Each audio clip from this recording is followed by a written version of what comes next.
na sa media ang castaways na magpapautakan, magpapagalingan at magpapatatagan sa inaabangang Survivor Philippines Celebrity Double Showdown. Makichika tayo kay Lars Santiago, live. Lars. Via isang ritual ang nagbukas sa press launch ng Survivor Philippines Celebrity Double Showdown.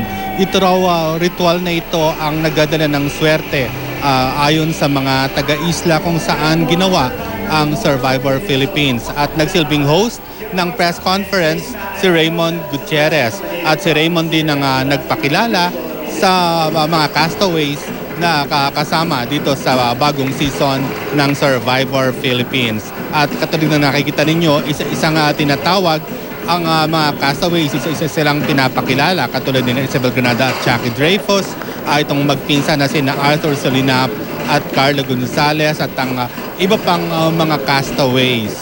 At syempre, ang pinakahuling ipinakilala ay walang iba kung hindi ang host ng Survivor Philippines Celebrity Showdown na si Richard Gutierrez. At ngayon ay kasama natin si Richard para siya na mismo ang magkwento sa atin ng mga pangyayari.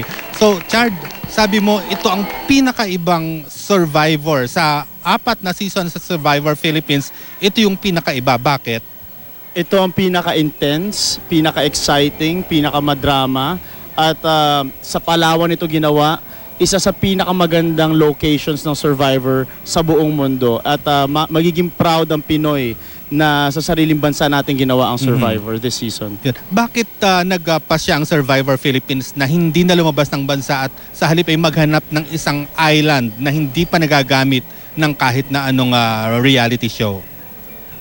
First and foremost, maraming mga Survivor na iba't ibang bansa ang nagsushoot sa Pilipinas. Europe, Israel, basta ang dami. So naisip namin, ang Pilipinas ay world-class destination. Bakit hindi natin dalhin dito ang Survivor Philippines and be proud of what we have? Di ba? Sabi mo, sa lahat ng Survivor, sa lahat ng castaways, ang tribo nitong Survivor Philippines na ito ang pinakamareklamo. Bakit? Totoo rin yan. Karamihan siguro sa mga castaways this season, may iba sa kanila in-underestimate yung game. Meron sa kanila mga nagreklamo at may iba sa kanila yung gusto nang umuwi. So, may mga instances na napagsabihan ko sila na sinabi ko sa kanila na alam niyo yung papasukin yung Survivor, hindi ito madali. Nasa gitna kayo ng isla, nasa gitna kayo ng gubat at gugutumin kayo dito. Alam niyo yun na pumasok kayo. So, may mga ganong instances lang na yung mga castaways na underestimate yung game. At sabi mo nga, sobrang intense ito. Ibig sabihin to, maraming awayan. Ganun ba yun?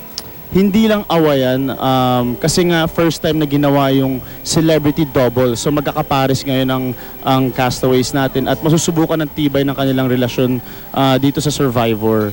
So yun, maraming mga intense na dramatic moments, may mga happy moments din. Talagang gabi-gabi they will be on the edge of their seats.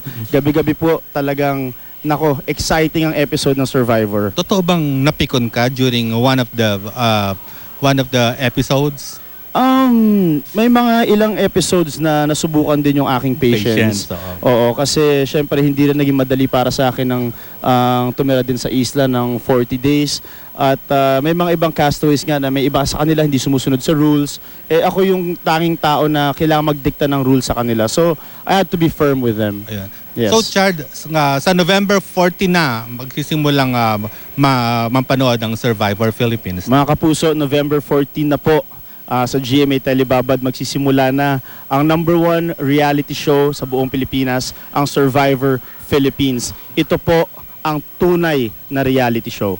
Ayun. At yan ang pinakabagong pangyayari dito sa press conference ng Survivor Philippines Celebrity Double Showdown. Pia? Maraming salamat, Lars Santiago.